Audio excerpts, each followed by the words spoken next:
Hello, we're here again.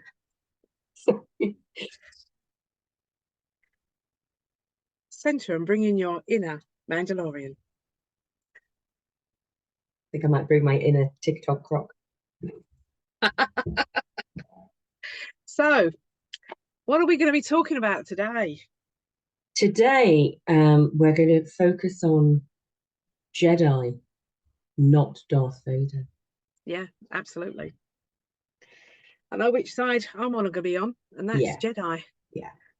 This is one of the things that comes up a lot, isn't it, when we chat about NLP Yeah, with people, is those concerns about ethics, about ecology, about manipulation, how yeah, this is used, how it, is it not just gaslighting? Is it not just manipulating people? yeah. And these are really, really valid concerns. Absolutely Absolutely. valid concerns. And we talk about it a lot in our trainings, and we talk about it a lot, even just when we're talking about anything to do with NLP, to keep ourselves on that Yeah. straight and narrow Jedi path. It's powerful stuff. So, yeah, absolutely valid It is. concerns. And I think, we may have mentioned this before, but certainly, anything can be used in a positive or negative way. We talk about social media a lot, usually because of the strange things that I tend to follow on TikTok. But that's another story.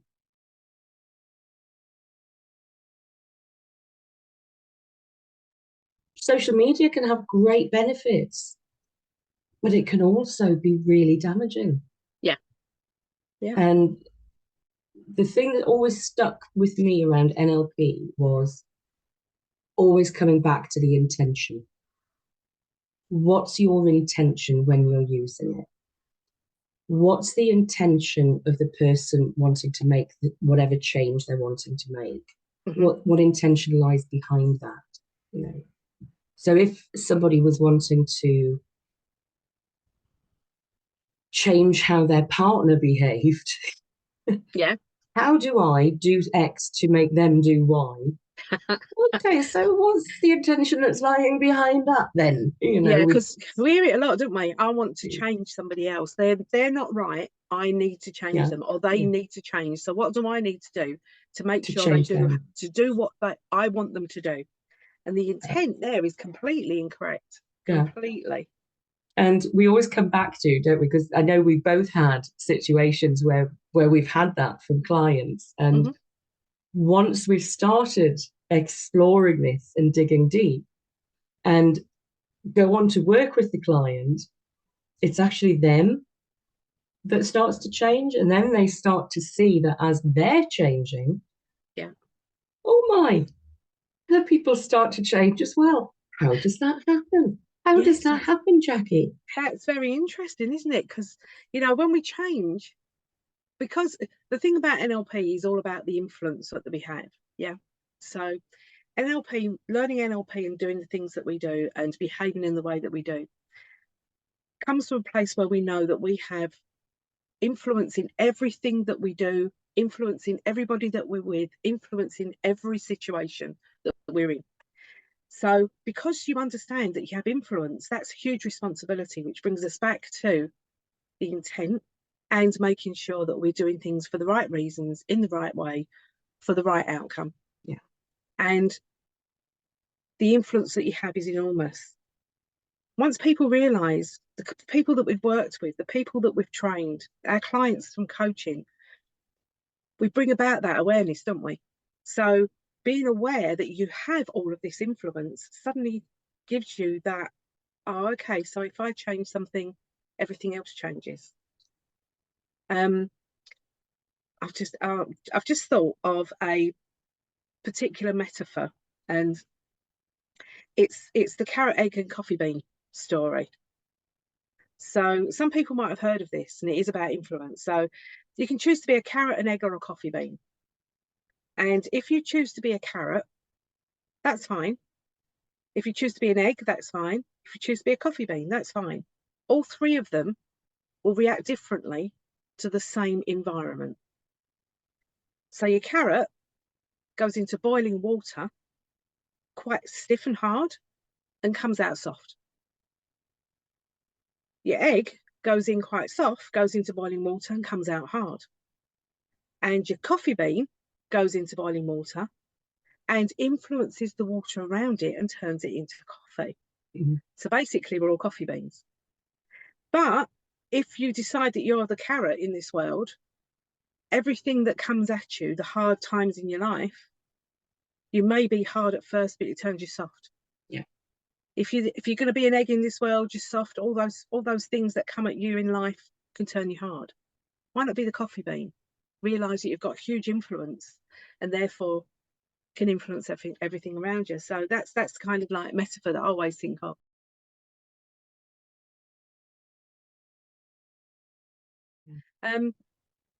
So it is about intent and understanding all of that influence that you have and the fact that you influence every single situation that you're in. And that has a knock-on effect, doesn't it? Because when we consider ecology within NLP, and we talk about the impact that any change will have, not just on ourselves and on the client, not just on the client, but also the people around them. Not just the people around them in their home life, but also their work life. Mm-hmm. What about any social interactions? What about their community? And it just gets wider and wider, doesn't it? And ultimately, what impact are we having on the world that we live in? So even though on the face of it, that change is within us, within our client, and contained, there is that ripple effect. So I know for both of us, it's really important that we make sure that that's a helpful ripple. Exactly. Yes. Because of the influence, because of the impact, because even the smallest thing can have a huge impact somewhere else. Mm-hmm. So it has to be done with that purity of intent. Yeah. And it's that fine line, isn't it, between influence and manipulation? Because if the intent is pure, you can't manipulate it. No. They don't fit together at all. No. And yes, there is I guess a continuum of the strength of influence. But again, intent will help you find the right way for that. Because clearly within business, you want more influence in terms of getting your leadership message across, helping people achieve outcomes that are aligned with the business. But it's still about the ecology and the intent. And, what is your intention with this? What's the business intention? What's that wider impact? And I think perhaps over previous years, we've undoubtedly both had experience of it where perhaps that ecology wasn't always there. The consideration wasn't always there in the way that teams have been managed, that sales have been managed. I think we've seen a big shift in that now. We have, definitely. And I've got a sales background. So I have seen some practices taught that have been a direct result of somebody having a little bit of NLP and then deciding that that would be really useful to use in a context like a sales context, but without taking into consideration the fact that it's got to be right. The intent's got to be right. And the intent's not right. And the example that I think of is, it's a very basic one. I've seen it in lots and lots of sales trainings where they say, if you can get somebody to say yes 3 times, they find it hard to say no.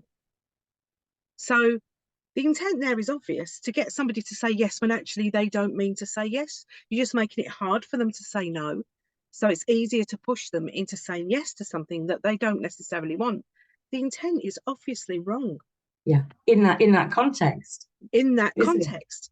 Whereas actually, when you use a yes set in a conversation where you want somebody to start thinking differently, and maybe you need to just shift the way they're thinking at that time to open up their mind to be able to hear what else you have to say, then using a yes set in that context is actually quite a useful one. Yeah. The intent is pure, the intent is right. So you would therefore be helping somebody to listen to what you need to say because it's going to help them. Mm-hmm.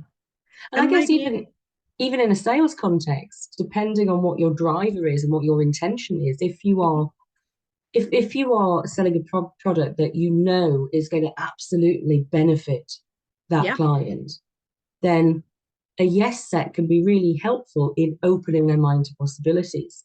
Yes.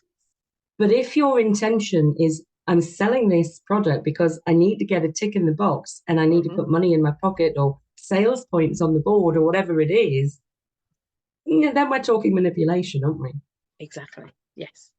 And it comes all the way back to intent. What was your intention when you were using that particular technique or that language or whatever it was that you were wanting to do? What's your intent? Mm. And if your intention is for it to be right for the person, for everything around them, for their family, for their work, and for yourself, then it's got to be the right intent. Absolutely.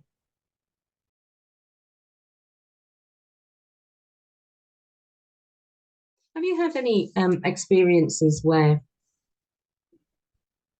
I don't know, where the client or on training where it's been really challenged, that question of ecology, and where it's not being met by a delegate or by a client? Um, I would say I can't think of anything in particular. I have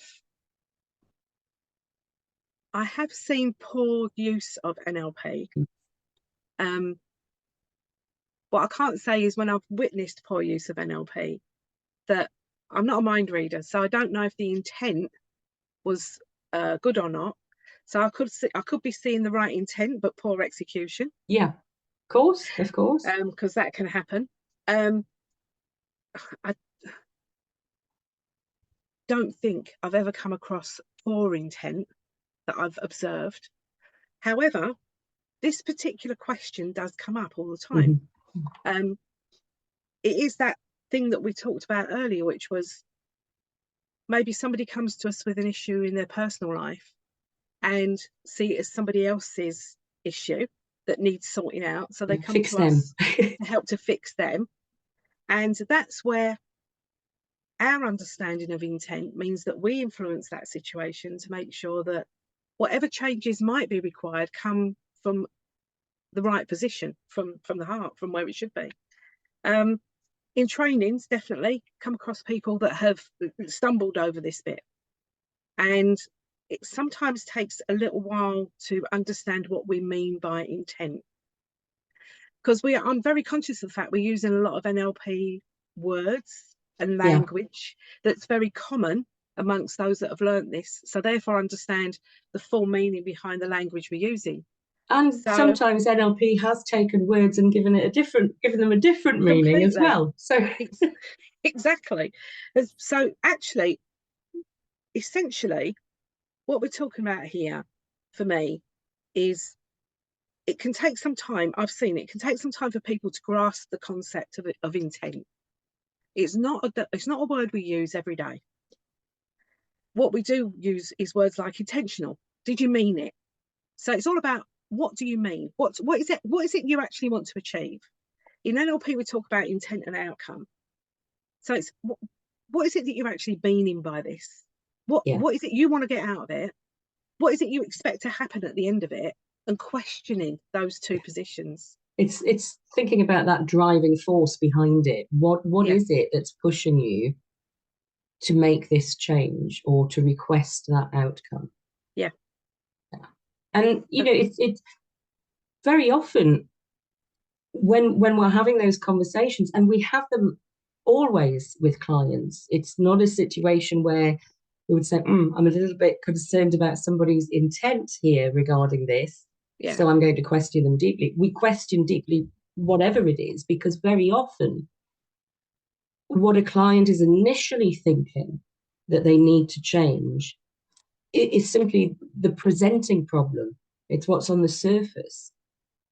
When we start questioning and digging, we find out that yeah, actually there's something at a different level that's been hidden. And that's the piece that we need to work with that's going to help them most to achieve the outcome that they want. yeah. So I would hate anyone to then start working with an NLP coach. They're questioning me lots. They must think my intention isn't pure.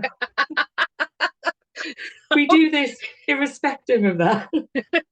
But it is particularly useful to help us keep ourselves in line with that pure intent and stay Yeah. on the Jedi side. And when we question motives, it's not because we feel that their motive is wrong. It's just that we want to find out what the driver is. Where is Yeah. that coming from? Yeah. You know, find the right route to it to make it a change, if a change is needed. Yeah. Because that's another thing. Not all change needs to happen. And quite often the change that somebody thinks they need is not the change they need. Yeah. So our questioning is all about that. It's about what do they want to get out of it? How do they want to do that? Is it the right thing for them and everybody else? And how can you do that with the right intent? Jedi side.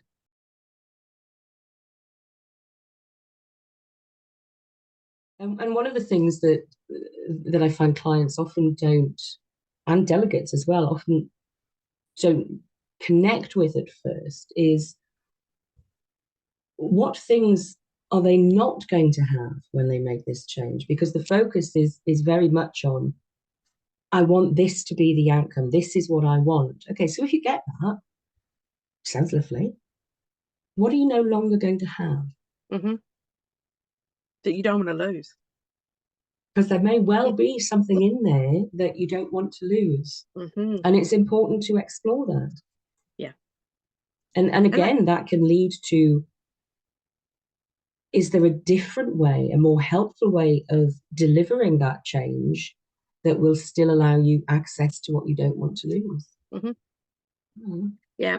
I always think about being a smoker. So we always talk about in NLP how all behaviours are a benefit, and no matter how destructive, it's still a benefit to you. Otherwise, you wouldn't do it.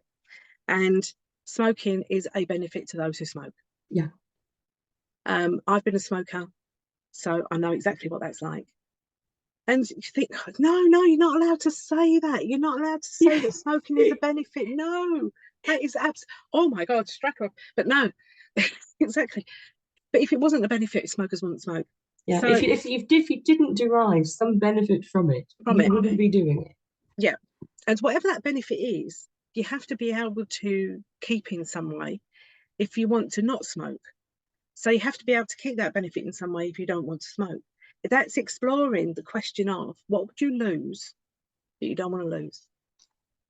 And for a lot of And people, is there another it's way about that. to Is there another way still to get it? achieve that benefit? Yes. You know, because what is it that you get from smoking?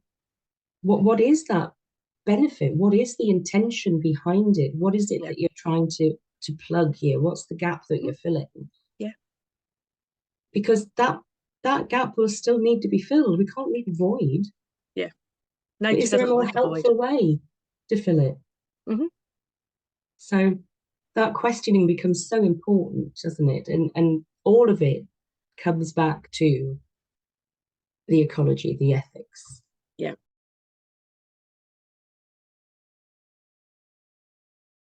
Ecology, ethics, and intent. And that's why learning NLP in with accredited people, which is so important, because as accredited trainers, as we both are, we know the importance of making sure that people learn this stuff, which is such a powerful technology, in a way that means that they understand the ecology, the intent, the ethics, all of those things, and can then go out into the world and use it for good.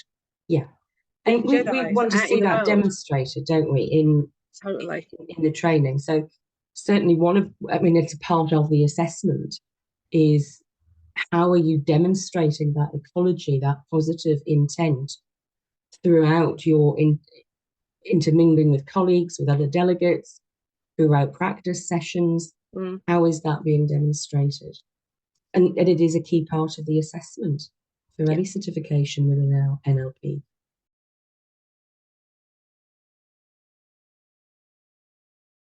But it also leads me on to think of, so okay, that's lovely, that's all great. But if I'm new to NLP and I've just done my practitioner training and I've met all the requirements, you've signed me off, I still need to keep practicing and developing. Oh God, yeah.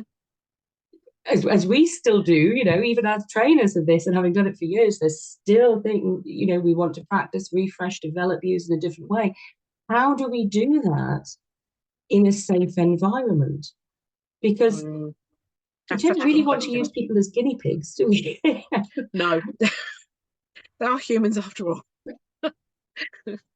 Yeah, safe. It's such a good question, Lou. How do you do it in a safe environment?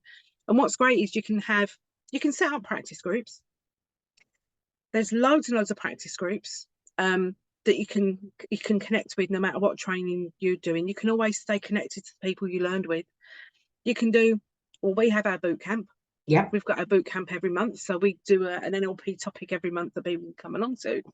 And practicing in a safe environment can also mean just practicing watching videos. When we learn language patterns, when we learn about physical rapport, when we learn about those kind of things, just observing can help you practice some of the knowledge that you've got.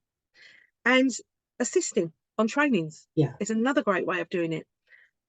Whichever way you want to practice it, it'll be like passing your driving test and then not driving for 5 years and then being told, well, I'd like you to drive from Land's End to John O'Groats in a car you've never been in before. And expect you to be successful at it. No matter what you learn that's new, you always have to keep on practicing. And I've kept in touch with the people that I've learned NLP with. As soon as I find somebody else that knows anything about NLP, I'll talk about it. And I practiced it on myself first. That's where I did it. I started with me first. So that I could use the techniques, use the language, use the way of thinking, really get it into my own personal muscle and realize the benefits of it. So I was the guinea pig for myself. That is the safest place, I think. To practice. I think it is absolutely. I think that, well, all change comes from self, doesn't it? From noticing ourselves and increasing our awareness. And we start to see our own patterns, and then we can start to change those if it's going to be helpful to do so. So there is that element. But noticing around you, one of the first things for me wasn't so much practicing techniques.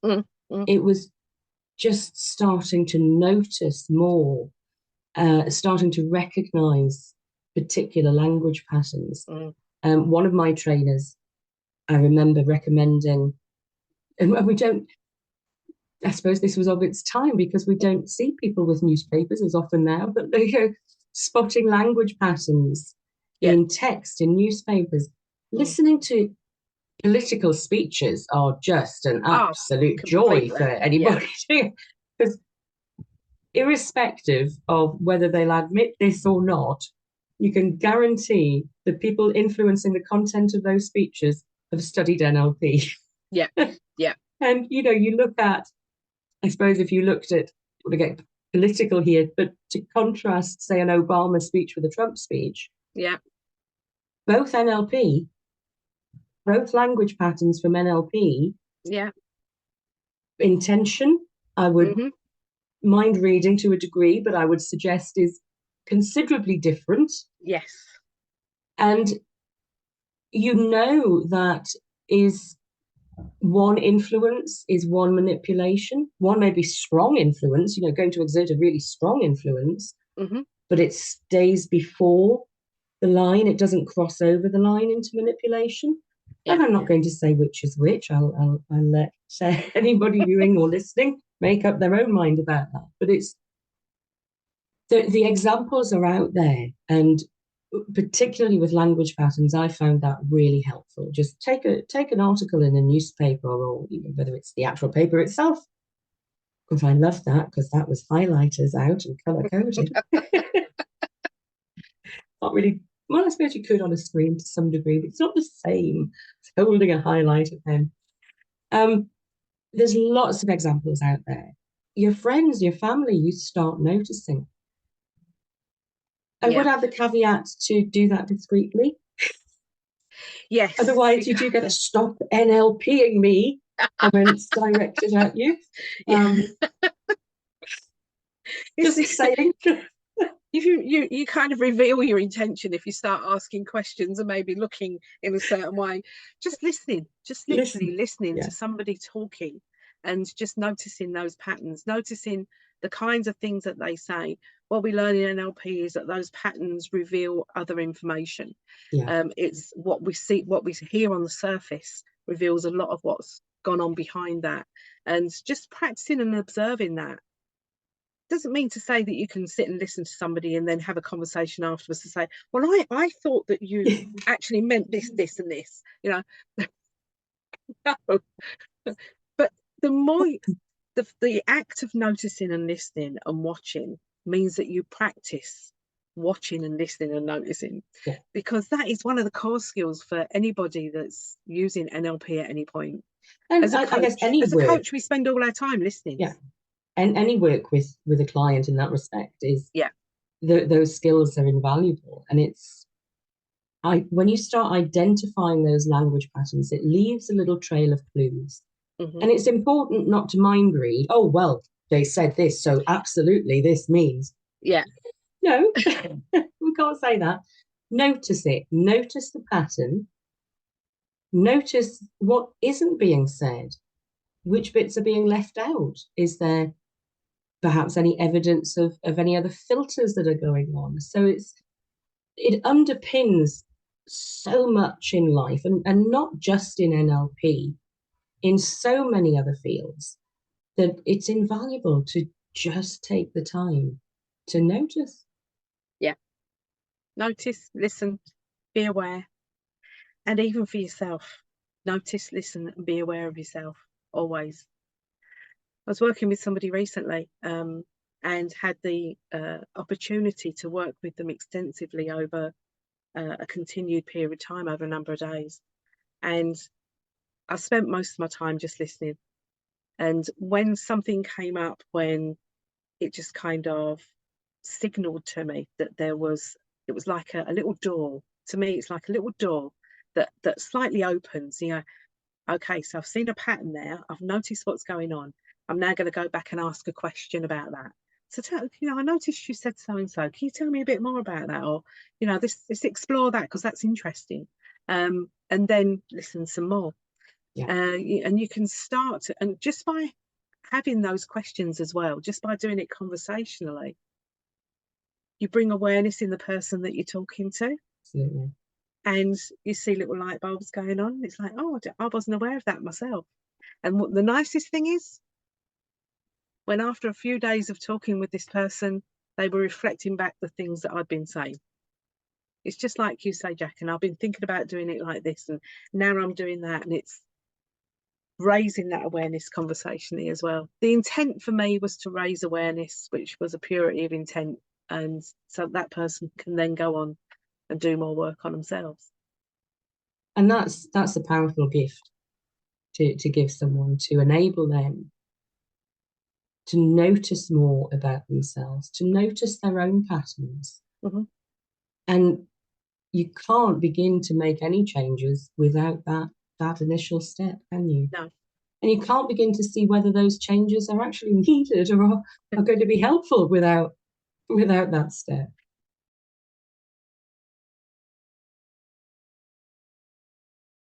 It's an interesting question, because I think and I'll ask this question of you. If people think that NLP is about using tools to change people, I'll hand over to you. Is that the right way to think about it? I've never thought of NLP as something to change somebody else. Yeah. Even though I'm a coach, I'm an NLP trainer, an NLP coach, and I work with people to help them change, the things that are going to be helpful for them.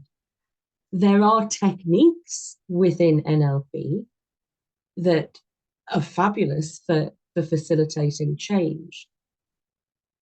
But NLP is more about understanding what's going on.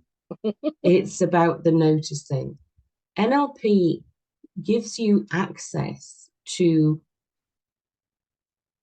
what is it we're doing and why is it we're doing that? And is it habitual? Have I been doing that without noticing it? We become aware of the things that are in our unconscious. It allows us to become aware of all of the incredible resources we have within the unconscious mind that we don't tap into. So, whilst there are some incredible techniques within NLP for me was about understanding me more, understanding what I was doing, why I was doing it, what was behind that, the reason behind the reason. And were there benefits to it? Was there something that I wanted to change about it? And if there was, okay, I can do something with that.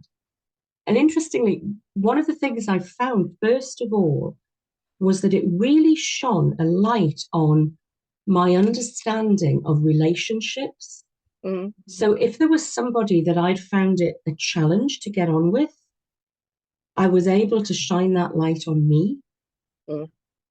I was able to take back responsibility for that because I was then able to understand what it was within me that was finding this difficult. Yeah. Why was I finding this difficult? Not what is it about that other person that's so wrong that I find this difficult? Yes. What is it within me that's driving that? And that enabled me to release a number of limiting beliefs. It also enabled me to change how I interacted with someone so that they found that interaction more helpful.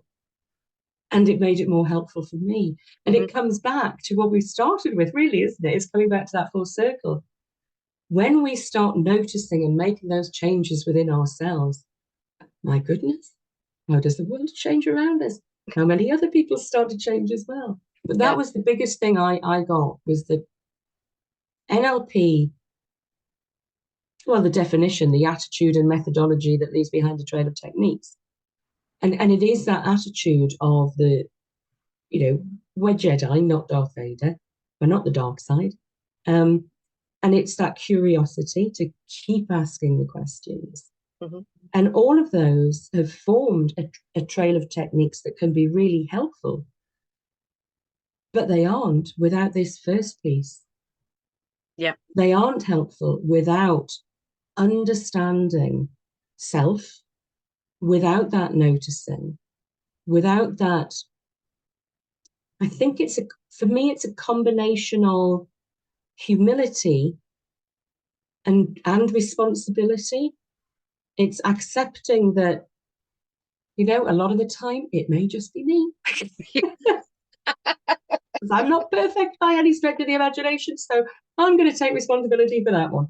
And the humility of knowing that I'm doing the best I can with the resources I've got at the moment, but that's not always necessarily going to be helpful for somebody else. So everything that I got from NLP that has been life-changing came in at that level. It came in at the level that underpins everything we do with this, because it was that then enabled me to start applying techniques.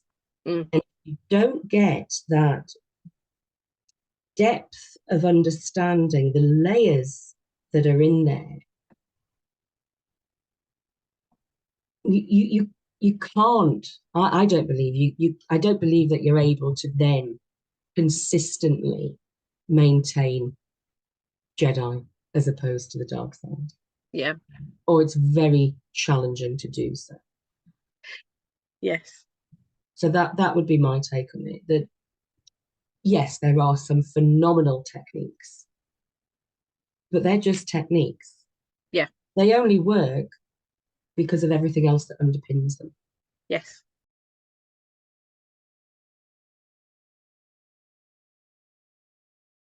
And everything else that underpins them has come from observing excellence, observing, the top therapists in their field, the top psychologists, the top hypnotherapists. That's where the the knowledge and the understanding and the patterns that arose, they were there. Mm-hmm. This was NLP came from noticing what was so different about what these people were doing. What was that difference that made the difference? And then taking all of that and codifying it so that it could then be taught to other people. Yeah. And that's what I find comforting about it, is that it's come from excellence. Yeah. It's come from people who were at the top of their game in helping others. Mm-hmm. And it's not made up. It was done through observation. Yes, there's been techniques that have been created, and I like the way that definition's phrased, leaves behind a trail of techniques. Mm-hmm. Because I take that as it's not the techniques that are important part. Yes. It's the The attitude, techniques the are methodology. there. Yeah, the techniques are there. We can pick up a technique, but you can learn a technique in isolation. You could, as somebody who's never learned NLP, go out there, read a book, find a technique, and apply it and use it. That would be like buying a new tool and not having any understanding of what that tool can actually do, and just applying it, just using it. It's like buying a hammer, but you don't know what a hammer is. You don't know that a hammer is used for nails. You're using it to actually put in screws. Yeah. Or you're using it to make holes in something, you know. You can go out there and learn NLP techniques. And it is that whole wraparound, because the technique itself is the byproduct. It's not where it started. Yeah. NLP didn't start with a few guys in California in the 70s deciding that they want to make all of these techniques, and all these techniques were then created, and then all of the philosophy that's behind it came afterwards. No, philosophy's first. Yeah. That whole intent, that whole excellence, those therapists that were modeled. Yeah. The difference that made the difference was how they thought, how they dealt with their clients, their pure intent. And it was only with that pure intent that they were successful. And then what came from that is, okay, what are they doing? How are they doing it? The techniques kind of come out of that. Yeah. Can we put this into a technique? Can we put this, can we codify this? Can we give this a structure so that someone else can learn it? Yes. So that it can be shared more widely. Which is why I often find it amusing when people criticize NLP as, well, it's just made up. Yeah, to a degree it is, but it's made up through the observation of excellence. And made up in the sense of, I suppose, being corralled.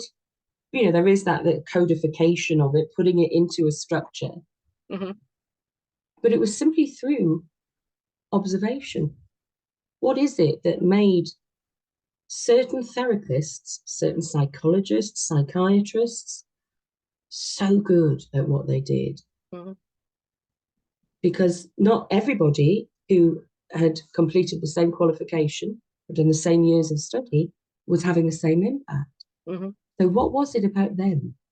And that's when it started to dig deeper into the nuances of the language that was being used, and their behavior, their attitude, their thought processes, their curiosity. So it's brought together some vastly different styles.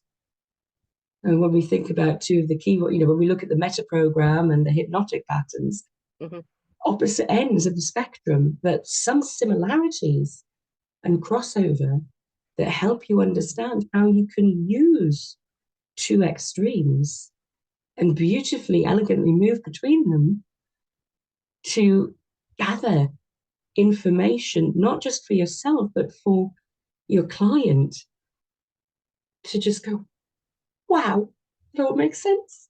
Yeah.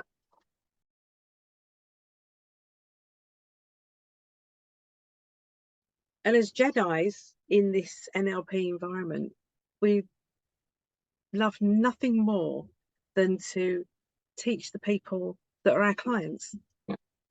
what it is that we're uncovering about them and give it to them so that they can continue to then develop themselves. They can continue with that awareness. If we were Darth Vader, we wouldn't share any of that. Oh no, keep that to yourself. We'd be keeping it all to ourselves. No, no, the NLP side is mine. Yeah, I will use it and I will manipulate you and you will yeah, do my bidding. So, whereas as a Jedi, we want to share it absolutely. so that everybody has the benefit of it, whether they're a client of ours and we are just helping them navigate their own life with a better sat nav, which is basically what it can Yeah. be for them, or whether it's in the way that we behave with everybody that we interact with so that we can demonstrate something that's useful. Um, Side question, do you get people say to you, how do you do what you do? Oh, even with an NLP background, you've seen my reaction. I still react to that question. Oh, How do you do what you do? because and I know that we are opposite ends of the spectrum on detail. Mhm. So if I said to you, how do I know what I do? I'd be describing a process that is just massive big picture. Just know. You just know. And then you'll start asking me questions that will put a little bit of pressure on me as I go, oh, I don't know, I just know. And if I asked you, I think you'd give me a little bit more than I just know. Yeah. But this is the thing with NLP as well, because it talks about our strategies with things, Mm. and it helps us break down into and deconstruct. How do I know? How do I do what I do? And then we can see, so okay, if that's working well, what can I take from that and apply to an area where I'm perhaps don't have as good a strategy? Mhm. Can I transfer that over? And I mean, that was one of the things with NLP that I'd never considered before. Strategies, who knew? Yeah. Yeah. Strategies. The fact that you And can have, I mean, we're just a bunch of strategies at the that's end all of we the are, day, aren't really. we? We're just made up of strategies. How do we do what we do? Well, how do I brush my teeth? I've got a strategy for that. Yeah, yeah. How do How I do you get know up in the it's morning? I've time? got You've got a strategy for knowing it's time that it's to brush your teeth. exactly. Yeah. What's my strategy for avoiding a snack at 9 o'clock at night? Um, Yeah, mine's not 3 o'clock in the morning. What's my strategy for that? Yeah, so yeah, that just coming back to how do we do what we do? We do what we do because, and how we do it is because of that intent. And the intent is to have a positive influence yeah. on ourselves and everybody around us. Big picture lines, there you go. That's what I can say. The intent is to have a positive influence on ourselves and everybody around us.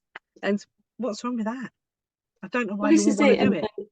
I I know always say in to people, I some, don't know why you wouldn't want to do that. yeah. So, if you can give me a really good reason as to why you want to do that, then I'd love to hear it because I don't know of one. Coming back to that sort of Darth Vader, I'm going to keep it. You can only get this through me. I'm keeping this to myself. Mine. Um, I found that quite a challenge when I moved into coaching as a business. Mm, And, some business people would say, well, you want to make sure that you've got the same person coming back again and again and again. Well, from a business perspective, yes, I can understand that. But I want people to be able to, somebody comes to me for help with developing a more helpful mindset, for releasing their inner critic or creating an inner cheerleader.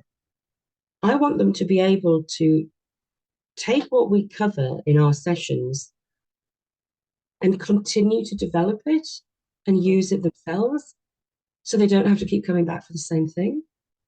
I want them to be able to start seeing patterns where it may have prompted them to say, oh, I'll just go back and Lou will sort that out for me. yeah. I want them to say, oh, I wonder if I could apply it to that. I always want to keep the door open so that there may be something that comes up later in life or is bigger than they feel they can deal with on their own, maybe completely different to anything we've worked on before, and they'll come back. But I've never felt comfortable with that idea of just keeping everybody coming back for 12 months. Yeah. Well, so you just keep them dependent on you as a coach, Yeah, and that doesn't sit because at that's all with not, me. for me, what NLP and what coaching is about. It's about empowerment. Mm-hmm. And that was a big conflict for me in terms of ecology, in terms of, that feels a little bit Darth Vader to me. Yeah. Yeah. And okay, he might have more money because, he's got to maintain all the outfit and what have you, but I think I'll stay on the Jedi side. Yeah. I'd much rather have, if just by having 3 sessions with me, I'd get them from where they are to where they want to be, Yeah. then I'm happy with that. Yeah. And I think the longest program I do now, well, I say the longest program, I do one that's a month long, and we have a session each week, Mm-hmm. plus an introductory session. So that's 5 sessions over a month. I do one over 3 months, which is 4 sessions. Mm. So yeah, I think probably the most sessions is a 5-session one, and that's really for an intensive, specific outcome. Yeah. Or a 1-day breakthrough with a follow-up call. So it's not about hooking people in to Yeah. keep them dependent on you, Keep them because dependent. Oh, it's just awful. It's an awful thought. how Why does would that I want to benefit keep some? anyone? Why would I want to keep somebody dependent on me when I Yeah, can help them and give them the tools to be self-reliant? yeah, What's the saying? You can give a man a fish and they'll eat for a day. Teach them yeah, to fish and they'll eat for the rest of their life. yeah. And okay, so that might not be a great business model, but it fits with my value. It fits with the values. It fits with the Jedi, Mhm. and it just means that I personally feel great that there's somebody else out there that has benefited from it Yeah, and will then have a positive influence on their lives and the people around them. So the ripple effect is a good one. it is. And I mean, I do have clients coming back to me Mm. on a number of occasions, and it may be because of um, something that's happened in their life. Mm. Or one client put it to me beautifully. He said it was like, um, we'd had our sessions together, achieved the outcomes, and he felt like he was, he'd taken his stabilizers off, and he was off on his own. And then if he had a wobble, he might just need to come back for a top up, a refresh, sort of a recalibration. He was in computing, so there was always talk as well about updates. Just need a little bit of Installing updates. reprogramming. And I'm off again on my own. That's fine.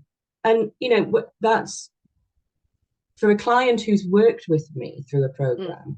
That's why I do one-off sessions afterwards. I don't tend to do them initially, Yeah. but for somebody who's spent time working with me, when they want to come back, if they want to come back, it's just a one-off session that they come in for, and that's great. Because we all do at times just need that little bit of refresh, and life gets busy. We find it, don't we? Yeah. We've found it, I think, particularly as we've been designing our training, as we were putting together our online learning, going, God, I haven't used that technique in a while. Funnily enough, that's ideal for what's happening at the moment. we all fall into habits, don't we? So, Yeah. it's been really useful to go back through it and to try different things. Mm-hmm. And again, experimenting on self. Yeah. Which is the way to do. We're all like that. So yeah, if a client has achieved what they want to achieve, something else comes up and they want to come back and have a top up, great, no issue with that. But I don't want them tied in for 6 and 12 months dependent. Yeah. What am I Dependency. creating there? This for me has been all about a coaching, and NLP has always been about empowerment. Mm-hmm. Yeah. The impact that had on me why would I not want to share it? Why would you not want to share it? Yeah. I'll share it. If someone stands still long enough, I'm sharing NLP with them. Even if they don't We know it can't at the help time. ourselves. Can't help ourselves, can we? We can't help ourselves. It's, whether it's a different way of thinking, whether it's just a different question, it's an impact on somebody whilst we're stood in a queue in a supermarket, wherever it might be. Yeah. Sharing it, why would I not want to? And dependency, no. Total Jedi, not Darth Vader. Yeah. It's very, very powerful. So the ecology is absolutely required. It's powerful stuff. We know I'm that. just thinking, I do feel as if now we're drawing to a natural close with this. We've come back round to Jedi and Darth Vader. Mm. And the thing that's missing for me is the lightsaber noise.